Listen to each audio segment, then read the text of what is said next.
Hai anak-anak, selamat jumpa lagi di channel YouTube Miss yang baru, yaitu di sini Miss akan membahas tentang pembelajaran 5, subtema 3 dan pembelajaran 6, subtema 3 khusus buku 3C, yaitu benda-benda di sekitarku dengan subtema 3C yaitu perubahan wujud benda.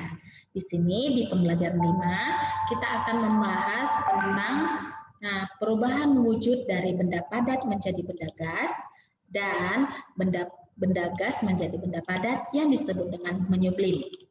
Oke, di sini menyublim adalah proses perubahan wujud benda padat menjadi benda gas dan proses perubahan benda gas menjadi benda padat. Di bukumu tematikmu ciptaan penerbit Erlangga, kamu bisa melihat tentang pembahasan tersebut di halaman 82. Di halaman 82, Miss minta anak murid Miss menggarisbawahi dulu ya. Peristiwa yang terjadi pada kamper merupakan proses menyublim. Menyublim adalah perubahan wujud benda padat menjadi benda gas. Perubahan benda gas menjadi benda padat disebut dengan menyublim juga. Jadi menyublim di sini mempunyai dua makna. Benda gas menjadi padat, benda padat menjadi benda gas. Ayo kita dalami lagi ya. Di sini ada sebuah kamper. Kamper itu merupakan kapur barus, bahasa kita yang biasa gunakan ya. Kapur barus tersebut diletakkan ibu di lemari. Lama-kelamaan kapur barusnya hilang. Kapur barusnya tidak hilang, tapi dia lama-kelamaan habis karena dia berubah menjadi benda gas. Yang benda gas tersebut berbau yang membuat jamur dan juga binatang-binatang seperti kecoa tidak masuk ke dalam lemari. Kita lanjutkan. Contoh lain dari menyublim ini selain kamper itu adalah es kering yang dibiarkan pada ruangan terbuka, yang lama-kelamaan dia akan habis. Es kering tersebut dibuat dari benda padat, dibuat dari CO2 atau yang biasa kita sebut dengan karbon dioksida. Di halaman 83 buku kamu bisa garis bawahi contoh lain yaitu es kering yang dibiarkan pada ruangan terbuka lama-kelamaan akan habis. Es kering tersebut terbuat dari CO2. Biasanya kita tahu es itu kalau mencair dia berbentuk cair. Kalau di sini es kering itu tidak berubah menjadi bentuk cair melainkan bentuk gas. Contoh yang kedua yaitu terjadinya hujan salju. Terjadinya hujan salju di sini dapat kita jelaskan melalui sirkulasi yang ada kamu lihat di gambar ya di share screen ini. Air laut yang pertama itu mengalami evaporasi, menguap ya dikarenakan sinar matahari. Setelah sinar mataharinya membuat air laut menguap ke atas, terbentuklah awan. Awan itu masih gumpalan-gumpalan uap air, nak, berbentuk udara. Karena udara yang sangat dingin, kemudian dia terbentuklah salju. Air-air tersebut, ini awan, ini udara dingin. Jadi air yang ada dalam awan tersebut turun ke bumi menjadi salju karena dia terbentuk dari udara yang sangat-sangat dingin. Terciptalah salju yang turun ke bumi. Di buku kamu dapat lihat di halaman 84 ya. Nanti tuliskan proses perubahan dari mulai air laut sampai menjadi salju. Selanjutnya kita bahas di halaman 85, kamu akan melihat timbangan duduk biasa. Di pembelajaran sebelumnya kita sudah bahas tentang 9 jenis timbangan. Di sini kita akan membahas tentang timbangan duduk biasa dengan melihat dari timbangan tersebut, kamu lihat yang paling berat dari timbangan itu adalah 5 kg. Di sini kita selesaikan dulu soal ceritanya ya.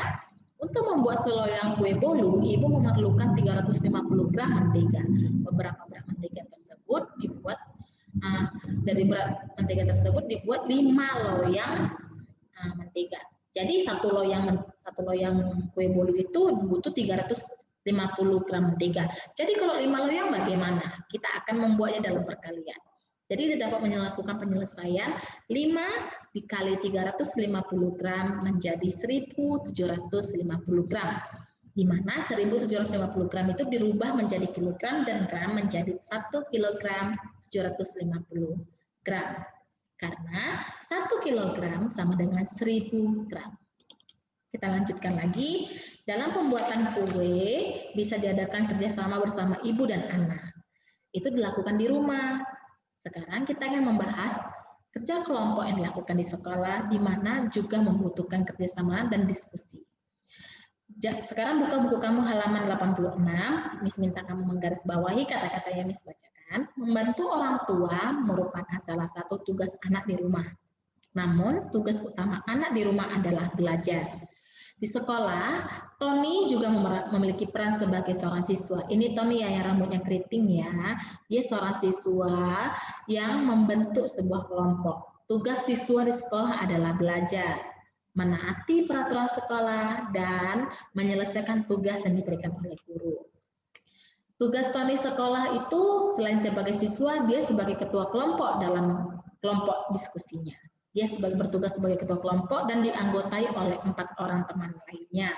Di sini Tony membagi peran tugas-tugas kepada anggota kelompoknya secara adil. Mereka diskusi pertama kali, mendiskusikan siapa yang mengerjakan satu proyek lainnya dibagi secara adil. Setelah diskusi secara adil, maka semua peran yang dimiliki oleh setiap anggota kelompok harus dilaksanakan dengan baik, agar tugas kelompok yang diselesaikan bisa terselesaikan dengan cara cepat, tepat, dan menjalin silaturahmi.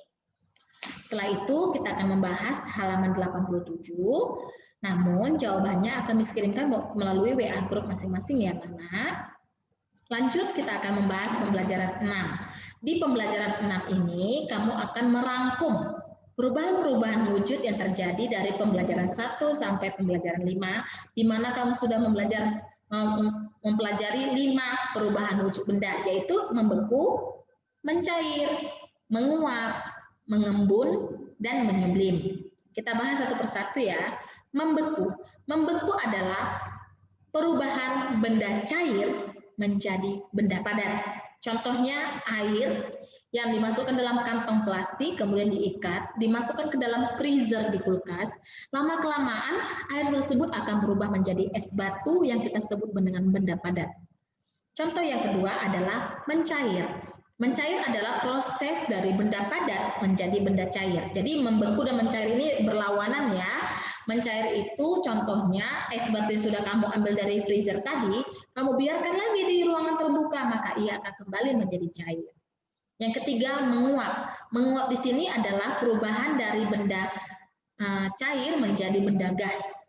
Contohnya air yang dimasak di atas api menggunakan sebuah tempat, panci, kemudian air tersebut lama-kelamaan habis. Bukan airnya hilang, tapi dia menguap ke udara. Disebut dengan menguap. Dan yang ketiga itu mengembun. Mengembun di sini contohnya itu adalah ketika pagi hari kamu lihat ada titik-titik air di ujung-ujung daun. Mengapa terjadi seperti itu?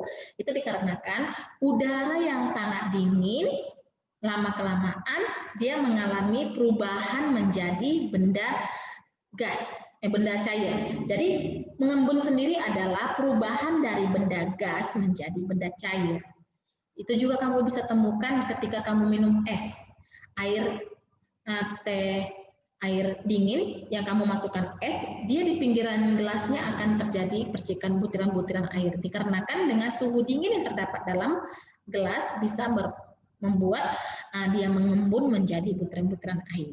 Yang kelima adalah menyublim. Menyublim di sini memiliki 2 makna, yaitu benda gas menjadi benda perubahan benda gas menjadi benda padat, perubahan benda padat menjadi benda gas. Yang tadi sudah kita jelaskan di pembelajaran 5, contoh-contohnya ada 3.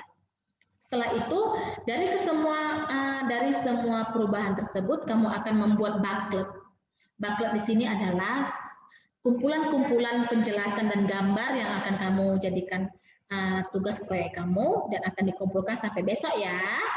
Miss tunggu bisa dikerjakan di buku gambarnya atau di kertas karton putih atau di buku pelajaran kita. Selanjutnya di sini misalkan jelaskan tentang jam. Jam tersebut sudah dipelajari di kelas 2 tentang pembagian detik, waktu, dan jam.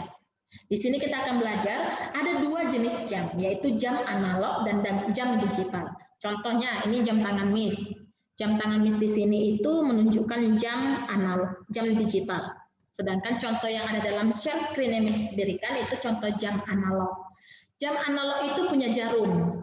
2 jenis jarum, jarum pendek dan jarum panjang. Di mana jarum pendek itu menunjukkan angka jam dan jarum panjang itu menunjukkan angka menit. dari satu angka ke angka lainnya itu bernilai 5 menit. Dari contoh dari angka 1 ke angka 2 itu bernilai 5 menit karena dari angka 1 ke angka 2 diikuti 4 garis kecil sampai ke garis hitam yang nomor 2. Jadi satu angka perpindahannya berlaku 5 menit. Di sini jarum pendek angka ke-10, jarum panjangnya ke angka 1 dapat dituliskan dengan jamnya dulu, jam 10 titik. Baru masuk ke menitnya, 05. Kenapa 05? Karena 5 menit. Kita lanjutkan ya pembelajaran kita. Yang di sini tentang pembagian tugas, itu kita skip dulu karena kita harus melaksanakannya di sekolah, baru kita bisa membuat rangkumannya. Lanjut ke pembelajaran ayo berlatih. Di sini Miss akan bantu kalian untuk mengerjakannya, yaitu mencair itu adalah perubahan wujud dari padat menjadi cair, kemudian membeku adalah perubahan wujud cair menjadi padat, kemudian menguap adalah perubahan wujud cair menjadi gas, kemudian mengembun adalah perubahan wujud gas menjadi cair, dan yang terakhir adalah menyublim perubahan wujud zat menjadi padat. Setelah selesai, kita lanjut ke slide berikutnya. Slide berikutnya, ya, di sini kamu bisa menuliskan jawaban-jawaban kamu, yaitu nomor 2. Nah, di halaman 92, kamu bisa tuliskan sebuah kalimat, padat, cair, dan gas. Di sini sudah Miss buat kalimatnya, sudah Miss garis bawahi kata-kata yang harus kita buat oleh kalimatnya. Setelah siap kamu tuliskan, kita mulai lagi untuk menjawab nomor 3. Di sini yang bagian pertama itu adalah pukul 8:20. Kemudian di sini pukul 03.50. Lanjut, ini pukul 2.35. Lanjut, ini pukul 12.40. Dan yang terakhir adalah pukul 11.20. Dituliskan di bukunya ya, halaman 92. Dan yang terakhir adalah tuliskan manfaat pembagian tugas dalam kerja kelompok yang kamu rasakan. Manfaat pembagian tugas kelompok adalah pekerjaan akan cepat selesai dan menjalin persaudaraan atau pertemanan. Jadi, Miss akan rangkum. Di sini kita sudah mempelajari cara menyusun informasi tentang perubahan wujud menyublim dengan berurutan dari mulai air laut sampai salju. Kemudian kita sudah menyelesaikan soal cerita yang berkaitan dengan berat, dan kita sudah menuliskan contoh-contoh pembagian tugas di sekolah yang didapat dari Tony dengan kelompok belajarnya. Kita sudah juga membuat rangkuman-rangkuman perubahan wujud benda dari membeku, mencair, menguap, mengembun, dan menyublim, serta kita sudah membahas tentang pemasangan waktu jam analog dengan waktu yang tertera digitalnya. Kita juga sudah menjelaskan tentang cara membuat booklet. Jadi dengan ini berakhirlah pertemuan kita hari ini. Miss akan stop share. Di sini Miss akan mengatakan terima kasih sudah join. Nanti tugas offline-nya akan Miss kirim ke WA group Miss. Ke WA grup kelas kita ya nak. Terima kasih sudah menyaksikan pembelajaran 5, pembelajaran 6, subtema 3, khusus 3C, benda di sekitarku. Sampai jumpa di channel YouTube lainnya di pembahasan subtema 4, pembelajaran 1 dan 2 minggu depan. Sampai jumpa anak-anak, stay safe, jalankan 3M, memakai masker, menjaga jarak, dan mencuci tangan. Bye-bye anak-anak.